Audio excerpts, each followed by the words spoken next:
Honourable speaker साहब, आपका बहुत बहुत शुक्रिया, आपने बजट पे बोलने का मौका दिया। ये जादुई आंकड़े का बजट है। पिछले 12 साल हो गए हैं पूरे देश को देखते हुए। जैसे एक जादूगर पहले खरगोश दिखाता है, खरगोश का कबूतर बना देता है, कबूतर के बाद वो कबूतर भी खत्म हो जाता है, फिर डॉलर देखता है, फिर रुपया देखता है, बाद में पता चलता कुछ है ही नहीं है। ये ऐसे जादुई आंकड़े पेश करते हैं हमारे मंत्री साहिबा कि पूरे देश को लग रहा है कि देश चेंज हो रहा है।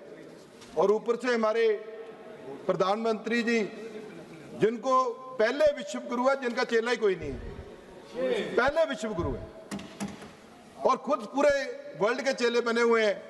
अब अमेरिका डिसाइड करता है अब तेल कहां से लोगे, आपकी लड़ाई कब बंद होगी, यूएस डील में क्या क्या लिखा हुआ है वो अमेरिका बताता है। अब हमें ये नहीं पता चल रहा है कि ये विश्व गुरु हैं या ये उनके चेले हैं। पहले तो ये डिसाइड कर दीजिए। ये बजट का हम विरोध करते हैं, ये किसान के विरुद्ध है।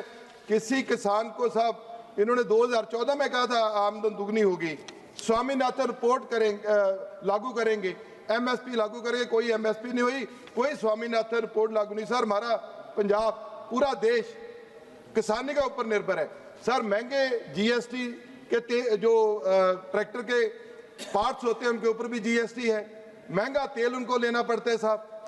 तो इतनी महंगाई के बावजूद किसान कैसे सरवाइव करे?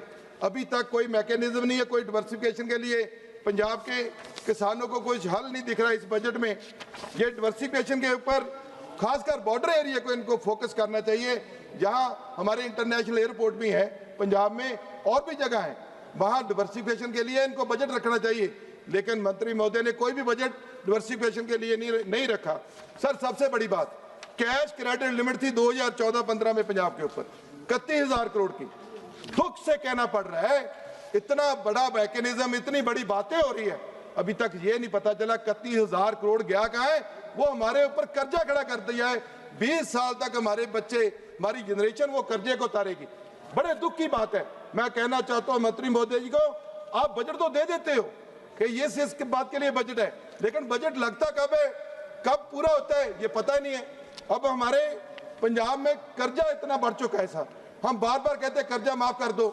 250 लाख करोड़ देश के ऊपर कर्जा खड़ा हो गया है।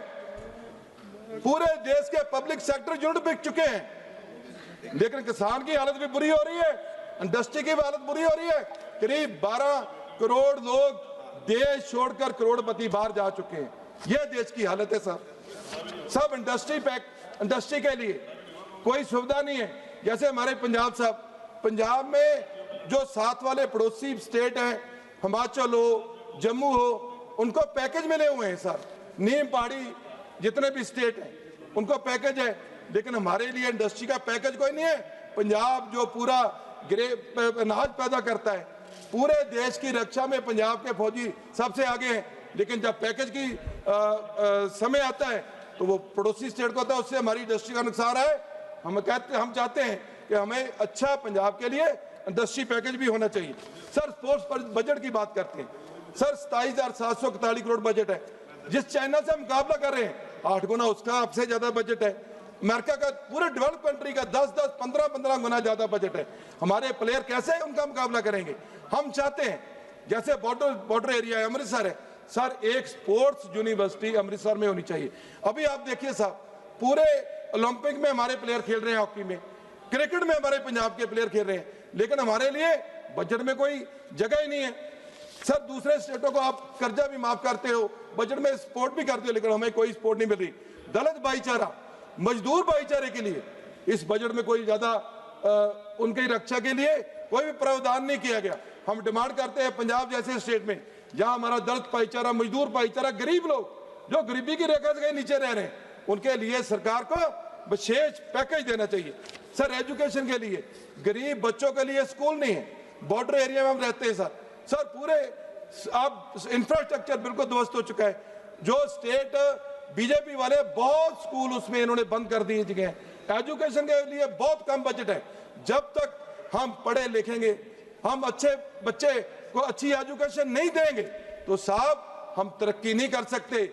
हम विश्व गुरु एक मीडिया तो बना सकता है, हम कहने को तो हो सकते हैं, लेकिन हमारे बच्चे किसी का मुकाबला नहीं कर पाएंगे। हमें जो प्राइमरी एजुकेशन है, मिडिल एजुकेशन, हायर एजुकेशन है, वो आईसीएसई सीबीएसई पद्धर के पब्लिक स्कूलों के बराबर हमारे स्कूल होने चाहिए साहब।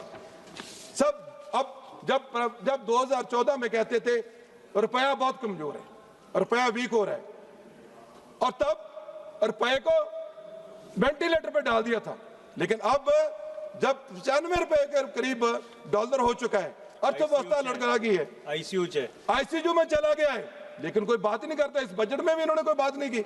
सब पूरा इस समय वर्ल्ड में इंडिया के साथ कोई कंट्री नहीं खड़ा हुआ। जो यूएस डील आपने की है, वो हमारे किसानों का भविष्य पूर्ण तौर पे खतरे में डाल दिया है। हमारे नौजवान जिनको लॉलीपॉप दिया था मेक इन इंडिया का, सब वो कैसे मुकाबला करेंगे? आप बगैर टैरिफ के उनका सामान खरीद रहे हो। हमारे जो सामान बाहर जाएगा उसके ऊपर टैरिफ है। महंगा सामान, महंगी प्रोडक्शन, तो हमारे नौजवान को कह रहे हो मेक इन इंडिया करो और उनके साथ मुकाबला करो, अमेरिका के साथ, दूसरे देशों के साथ। सब तेल हम खरीदते थे रशिया से, हमारे मित्र देशों से। सर हमारा पैसा हमने खरीदना है। ईरान पहले 60 दिन का सब हमें क्रेडिट देता था, अब आपने जाकर वेनेजुएला से फैसला कर लिया उनसे। महंगा तेल कौन देगा? बड़ा बीजेपी अपनी जेब से देगी? कौन देगा? हमारे लोगों के ऊपर बोझ पड़ेगा महंगाई का। जब एलपीजी अब जो शॉर्टेज चल रही है, ये सब महंगे होंगे तो सर महंगाई की मार पूरे देश में पड़ेगी। कृपया कंक्लूड कीजिएगा। Sir 2 minute.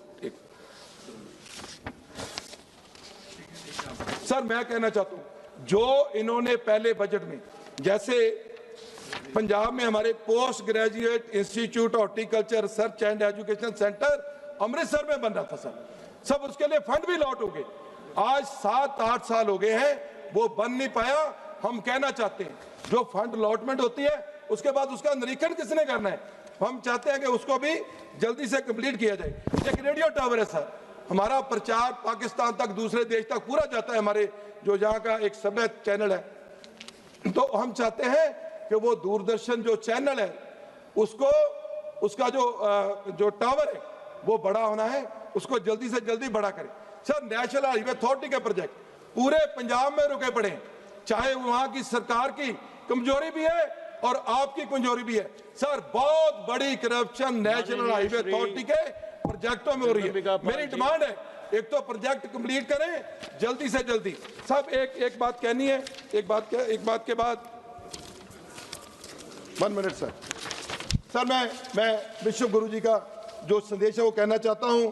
महंगाई से लड़े लोग, चाइना से लड़े सेना, पाकिस्तान से लड़े आर्मी की बात नहीं, मीडिया जो रात को पाकिस्तान को जीतता था सुबह उसको वापस कर देता था। कोरोना से लड़े जनता, तो बीजेपी सिर्फ चुनाव लड़े साहब। विश्व गुरु जी को कहना चाहते हैं देश की बुरी हालत है, देश की तरफ ध्यान दो। इस समय पूरा देश चिंता में है। आगे जो महंगाई की मार पड़ने वाली है उससे पूरा देश, पूरा नौजवान, गरीब वर्ग पूरा